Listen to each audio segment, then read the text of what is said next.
working on our vinyasas. So we're going to start from the ground up and then we will advance. So we're going to start with the very modified version. Normally this is what you'll be working through when you're in a class and says, or take a vinyasa if you like those optional vinyasas we always hear. And vinyasa just means to flow. So even vinyasa style yoga means it's more flowy, it has these flows. Vinyasas can be different. Sometimes you'll notice that a vinyasa will have no chaturangas or no options for that cobra or that up dog, and other times it does. So let's start. Go ahead and get on your mat and just listen to what I say, do what I do, and we will progress together, okay? So let's start in a child's pose. Let's drum through the fingertips and sway side to side. You can have your forehead down or it can be lifted like mine. It doesn't matter as long as the back of the neck is nice and smooth. We're not crunching and tucking or having our chin be what's down. So we're tucking the chin instead. Then go ahead and rock forward onto your forearms. Lift up the tailbone, lift up the chest. And then round the spine, tuck the chin, look back towards your belly button. Tuck the toes, push the hips back towards the heels, stretch the toes a bit. That will be helpful later. And now come up to table. Cat-cow here, just moving with the breath. Stretching your wrists a bit since we will be on them. Maybe tapping the feet, getting the blood to flow. You can change the direction of the fingers, rock side to side, just a little warm up for these vinyasas. So, vinyasa, we're moving with the breath. So, we're going to start here, just in a child's pose like we were.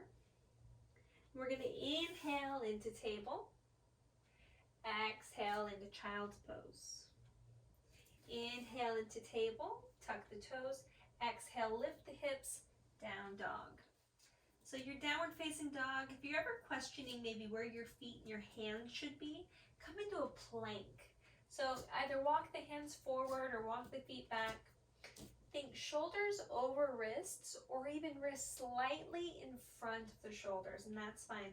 Push back through the heels, and then try and squeeze your shoulder blades together behind you, broadening the collarbones. Again, chin is slightly tucked, back of the neck is long. This is our plank. And then lift through the sit bones, up, down dog. Then just allow the feet.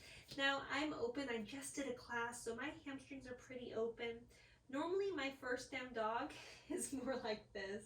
I have real bent knees. What matters is a long spine, so really think about lengthening through the spine, lifting this part up.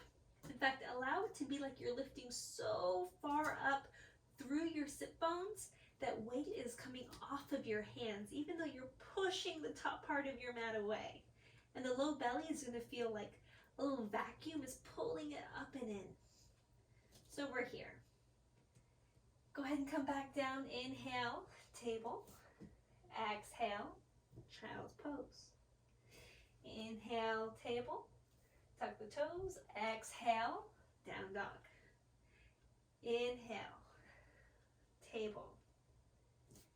Exhale, child's pose. Inhale, exhale. That is a suitable modification or replacement for a vinyasa. Now, what else? Let's move forward. From our down dog, inhale, plank pose, right where we were before. If you need to adjust, go ahead and adjust. Now, we're going to drop the knees down. And then we're going to lower all the way down to the belly. On our inhale, we're going to lift the heart. And from here, there's no weight in the hands. So maybe even reach the hands back. Half locus or full locus. Planting the hands, exhaling, pressing up through table to down dog. Okay, let's do it again. Inhale, knees down, exhale, inhale, exhale. One more time. Inhale, Exhale, hug the elbows in. Inhale. Exhale. Now you'll notice that I'm not placing my hands directly under my shoulders. They're slightly back, hugging my rib cage, and you hug the elbows in. Okay, let's do it one more time so you can watch that. Inhale. Exhale, hug the elbows in. Inhale, baby cobra or half locust. Now this is what I'm talking about. Hands come back. They're not right here. They're back here so that my elbow can be stacked over my wrist. Exhale, pressing up this way, then this way. Down dog. Let's keep moving. So this time we're going to come forward, plank pose, knees down. This time we're going to lower all the way down again. And on our inhale, we are going to push into our hands to lift our chest away from the floor. Inhale, take a big breath. Now while you're here, press into the tops of the feet behind you to the outer edges. Pull your shoulder blades together and down the spine behind you, opening up the front of the chest.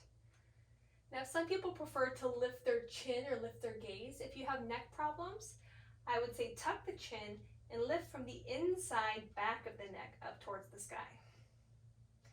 From here, tucking the toes, lifting the pelvis up, leading with the tailbone, down dog. Let's try that again. Shifting forward, knees down, hug the elbows in. So the eyes of the elbows come forward as you lower all the way down. Inhale. Exhale. Last time. Move with your breath. Breathing in, cobra.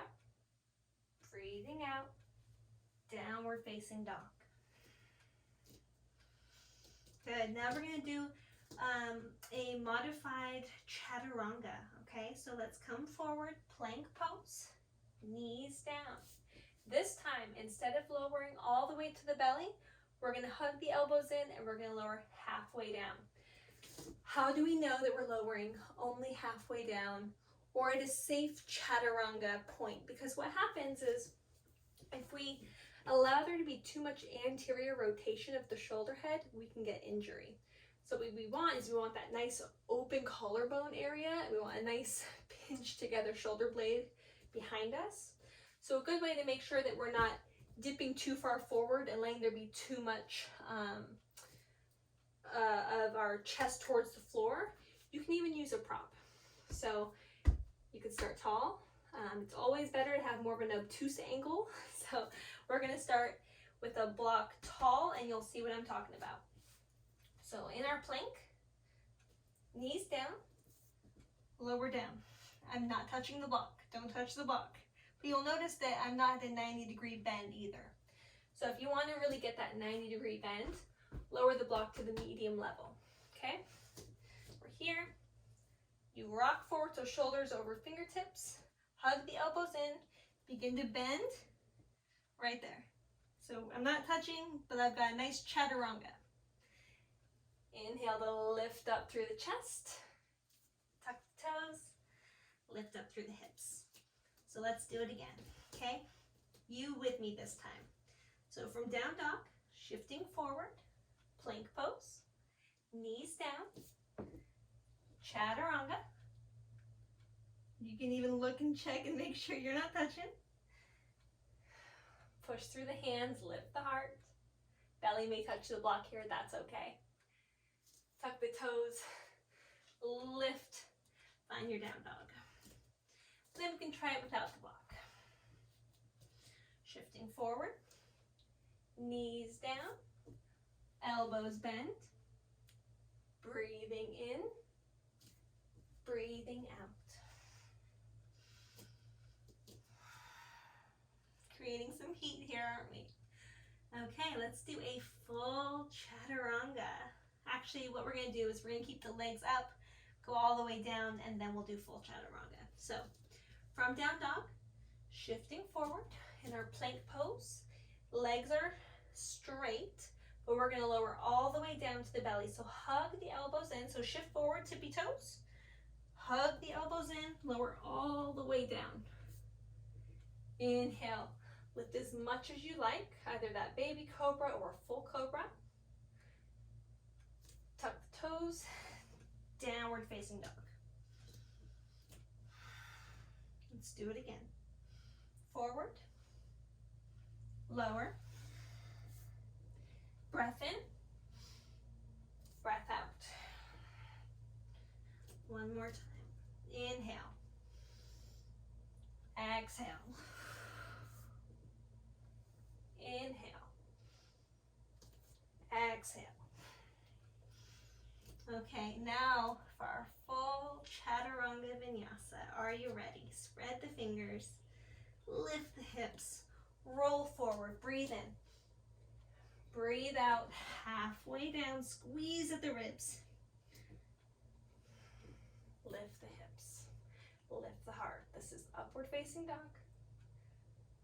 Tuck the toes, lift the hips, downward facing dog. So some tips. When you are going to go into your Chaturanga, you always want to lean forward, tippy toes. Again, that's going to allow the shoulder to come forward. That way there could be a nice stacking of the elbow over the wrist, because what happens is if we're behind and we don't get that roll, that real nice forward stance, if we're like right here, as we begin to bend, notice see how the elbow comes back behind. It's really hard for your core to maintain support if your elbow's coming way behind or out to the side. So we hug everything in, and it allows us to find our center line and to maintain stability. That stability is what prevents injury. So just like wanting to keep the shoulder head from rolling forward, we want it back. We want nice stacking of the joints. So plank, shift forward, tippy toes, and you can even do some drills shifting forward and back. Good core work, good arm work as well. Shifting forward, hug the elbows in as you bend, lower halfway, lift the heart, push into the hands. Rhomboids pull the shoulder blades together and down the spine. And then imagine someone has a string attached to your tailbone, and that is what is pulling your hips up and back. You're going to feel work in the low belly as that happens.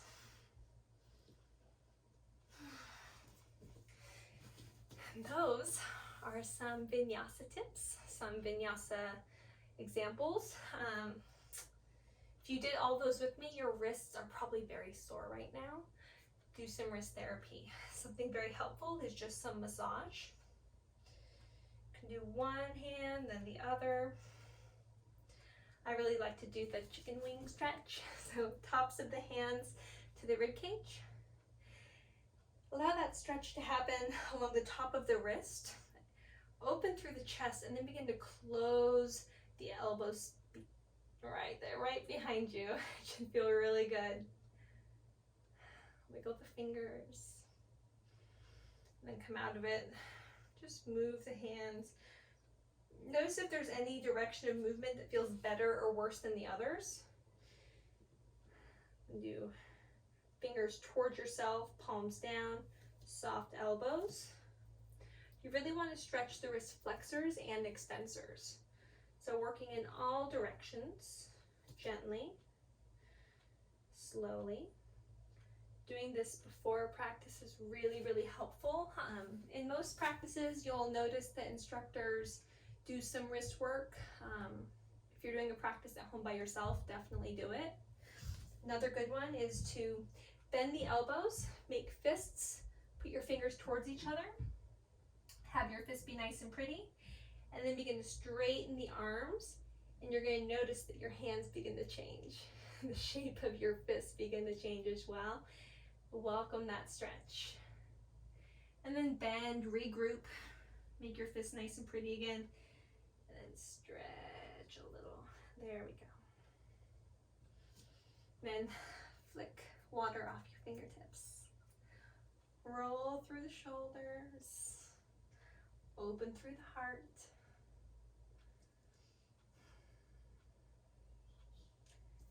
And then just take time, thank your body for what it can and can't do.